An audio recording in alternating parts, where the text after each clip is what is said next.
শিল্পে গ্যাসের দাম বৃদ্ধি যৌক্তিকতা নিয়ে কঠোর সমালোচনা করেছেন ব্যবসায়ী নেতারা। গ্যাসের দাম বাড়ালে ব্যবসায় প্রভাব পড়বে না, সরকারের উপদেষ্টাদের এমন বক্তব্যের জবাবে কারখানা চালানোর চ্যালেঞ্জ দিয়েছেন এফবিসিসিআই এর সাবেক সভাপতি একে আজাদ। যারা এমন কথা বলেন তাদের সরাসরি ব্যবসা পরিচালনার চ্যালেঞ্জও ছুড়ে দেন তিনি। বুধবার বিনিয়োগ শীর্ষক এক সেমিনারে চলমান পরিস্থিতিতে দেশে ব্যবসায়ীরা সবচেয়ে বেশি সংকটে আছে বলেও জানান বক্তারা। লম্বা সময় ধরে দেশে অভ্যন্তরীণ ও বিদেশি বিনিয়োগের বেহাল দশা। বাংলাদেশ বিনিয়োগ উন্নয়ন কর্তৃপক্ষ বিডার তথ্য বলছে, দেশে সরাসরি বিদেশি বিনিয়োগের পরিমাণ মাত্র $150 কোটি, যা মোট দেশজ উৎপাদন বা জিডিপির 0.3%। রাজধানীর পল্টনে ইকোনমিক রিপোর্টার্স ফোরাম ইআরএফ আয়োজিত বিনিয়োগের সম্ভাবনা ও চ্যালেঞ্জ শীর্ষক সেমিনারে উদ্যোক্তারা জানান, নীতির ধারাবাহিকতা না থাকায় দীর্ঘমেয়াদী পরিকল্পনা করা যায় না বাংলাদেশে, ফলে বাধাগ্রস্ত হয় বিদেশি বিনিয়োগও।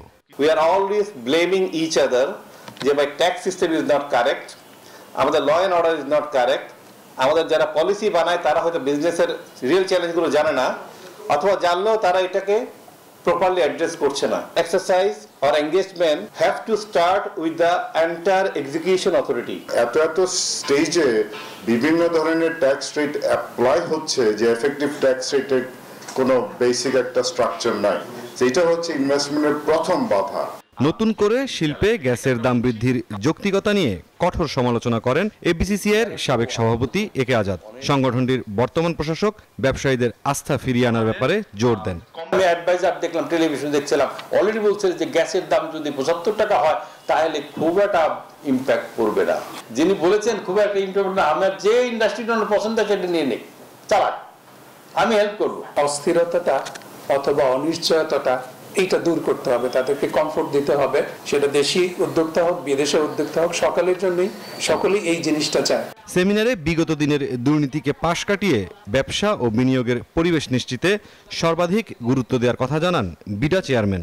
কেঁচো খুঁড়ার খুব একটা পক্ষপাতী না, কারণ কেঁচো খুঁড়তে গেলে আমার ফুল এনার্জি এবং রিসোর্স ওদিকে চলে যাবে। সো আগের রোড শোগুলা থেকে আউটপুট আসে না, এটা তো আপনারা সবাই জানেন, এটা ইজ কোয়াইট ক্লিয়ার। বাট সেটার আউটপুট যদি খালি কয়েকটা মিটিং মিছিল এবং কিছু ছবি তোলা হয় তাহলে সেই সামিট না করলেও চলে। বড় সেমিনারে ইনভেস্টমেন্ট ডিসিশন হয় না, ইনভেস্টমেন্ট ডিসিশন খুবই বাইল্যাটারাল একটা ডিসকাশন। বিডা চেয়ারম্যান জানান, দেশে বিদেশি বিনিয়োগ আকৃষ্ট করতে চলতি বছরের এপ্রিলে বড় পরিসরে আয়োজিত হবে আন্তর্জাতিক বিনিয়োগ সামিট। ইনভেস্টররা সমস্যার কথা বলেন নাই, বাংলাদেশ ইতিহাসে এরকম কোনো দিন ছিল না। মুরসালিন হক জুনায়েদ, নিউজ 24, ঢাকা।